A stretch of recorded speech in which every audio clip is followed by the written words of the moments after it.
പറയുകയും അതിനെക്കുറിച്ച് പലരും അഭിപ്രായം പറഞ്ഞ വോയിസ് നോട്ടുകൾ എനിക്ക് അയക്കുകയും ഈ ജനറൽ ബോഡിയിൽ അദ്ദേഹം സംസാരിച്ച കാര്യങ്ങളെ വളരെ ശക്തമായി ഇംഗ്ലീഷിലുള്ളൊരു പ്രസംഗമായിരുന്നു, അത് പറ്റിയിട്ടുള്ള വോയിസ് നോട്ടുകൾ എനിക്ക് അയക്കുകയും ചെയ്തുകൊണ്ട് എന്നോട് പറഞ്ഞു, നീ പ്രസിഡന്റ് ആവണ്ട, ഇനി അത് വേണ്ട, CM ആവണ്ട, ഗവർണർ ആവാം, ഗവർണറിന് വലിയ പണിയൊന്നുമില്ല.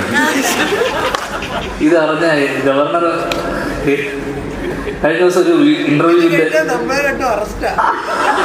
ഇല്ല വിവരക്കേടിനെ അറസ്റ്റ് ചെയ്യാനുള്ള വകുപ്പില്ല, ആ വകുപ്പില്ല, ഒരിക്കലും അറസ്റ്റ് ചെയ്യും. നമ്മൾ അറസ്റ്റ് ചെയ്ത് അപ്പൊ തന്നെ ഇറക്കിക്കൊണ്ടിരിക്കും. വീട്ടിൽ ദിലീപേട്ടൻ നമ്മൾ ഇറക്കും.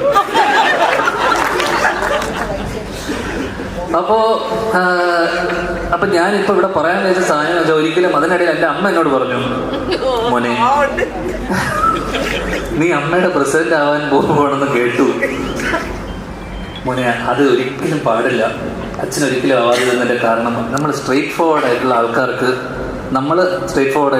അച്ഛനെ പോലുള്ള ആൾക്കാർ, എന്നെ പോലുള്ള ആൾക്കാർക്ക് അത് പറ്റില്ല. നമ്മൾ ചില കാര്യങ്ങൾ കണ്ണടക്കേണ്ടി വരുന്നു. എനിക്കത് മനസ്സിലായില്ല.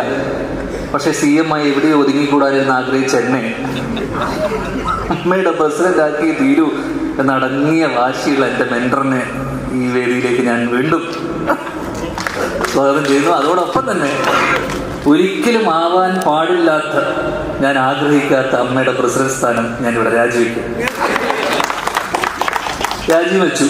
ഇനി ചിലപ്പോൾ തിരിച്ചു വന്നാലും വരും. അതിനെക്കുറിച്ച് പലരും ചിലപ്പോ തോന്നും നീ ഒരു കോമാളിയാന്ന്, ചിലപ്പോ തോന്നും നീ വലിയൊരാളാന്ന്. ഓഹോ, സത്യത്തില് നീ ആരാ?